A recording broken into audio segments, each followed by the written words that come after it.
ये चुनावी साल है, लोग ये कयास लगा रहे हैं कि आप मधुबन से निकलकर ढाका में इफ्तार पार्टी का आपने आयोजन किया है। हो सकता है कि राणा रंजीत ढाका विधानसभा से एमआईएम से दावेदारी कर सकते हैं। जिस तरीके से महाराष्ट्र में दंगा जो है पुराने चीज़ों को खोद करके एक राजनीतिक पार्टी जो है चाहती है कि आपसी जो है सौहार्द को खराब करे, तो ये बिहार में हम नहीं होने देंगे, ये ढाका में नहीं होने देंगे, शिवहर संसदीय क्षेत्र में हम लोग नहीं होने देंगे। यही हम लोग का मकसद था, जिसमें हम लोग पूरी तरीके से कामयाब हुए। लोगों का ये भी कहना है कि राणा रंजीत सिंह अब ढाका विधानसभा में अपनी राजनीतिक जमीन तलाश रहे हैं। क्या ये सच्चाई है? देखिए, मैं तो लोकसभा का चुनाव लड़ा था, 6 विधानसभा से कहीं से भी मैं लड़ सकता हूँ। ढाका पे आपकी ज्यादा नजर है। अपने कार्यकर्ताओं का मन है, इच्छा है कि ढाका से चुनाव हम लोग लड़ें। अगर पार्टी चाहेगी तो बिल्कुल हम लोग चुनाव लड़ेंगे। भैया पीछे थोड़ा सा। प्रदेश अध्यक्ष और राष्ट्रीय प्रशासन का इस्तेमाल कर रहे हैं।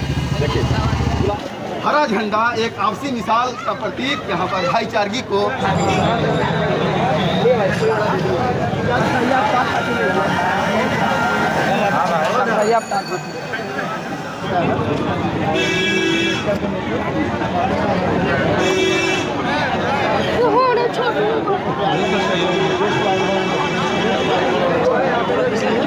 अब कहाँ उधर ना जाने।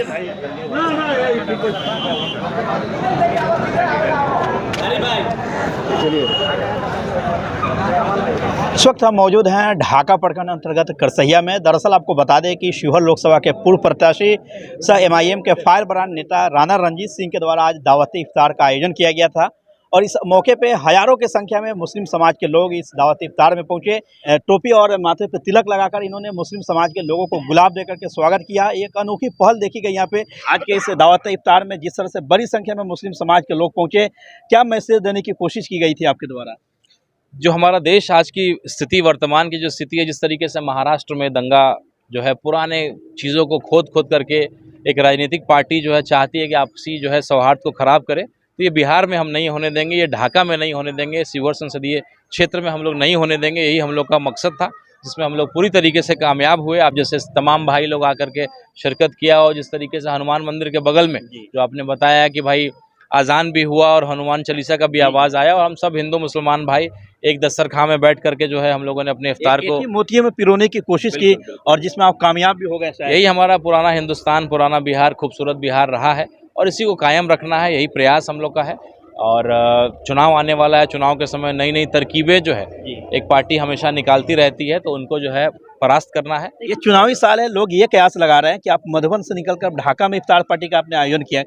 हो सकता है कि राणा रंजीत ढाका विधानसभा से एमआईएम से दावेदारी कर सकते हैं। क्या इसकी संभावना है?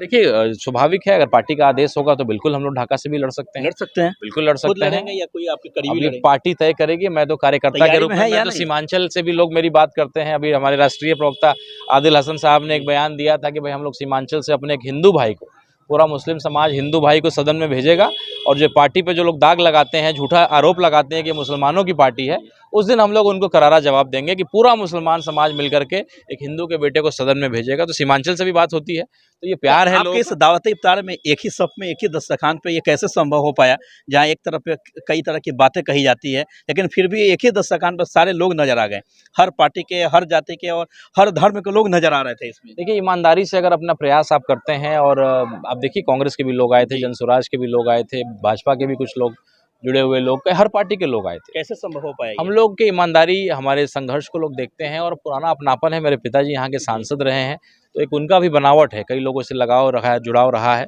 और उनकी संपत्ति है जो कहीं ना कहीं थोड़ा सा दूरी बन रहा था, तो हम लोग दोबारा आकर के उसको, उस पौधे को जरा खाद पानी डाल करके तंदुरुस्त करने का प्रयास कर रहे हैं।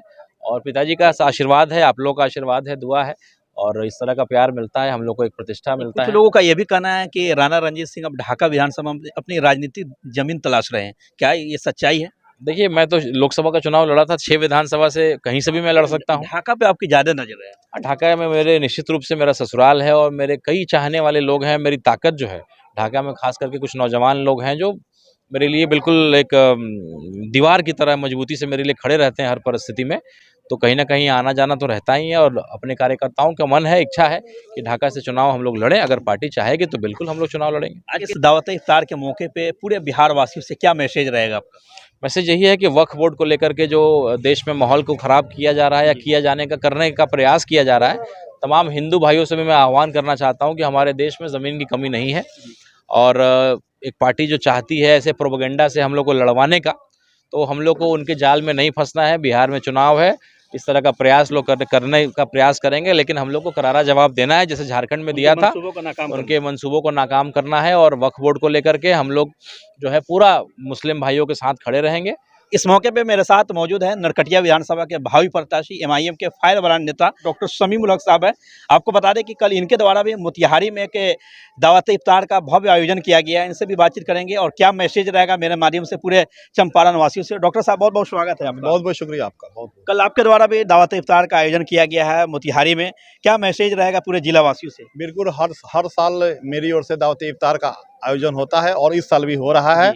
और हर बार आप लोगों ने ही देखा है कि बड़ी तादाद में हिंदू और मैं कि मुसलमान और सारे धर्म और सारे जात के लोग, यहाँ तक कि जो है मैं कि महिलाएं भी उसमें शामिल होती हैं और हम लोगों को भरपूर प्यार, भरपूर दुआ और भरपूर आशीर्वाद मिलता रहा है।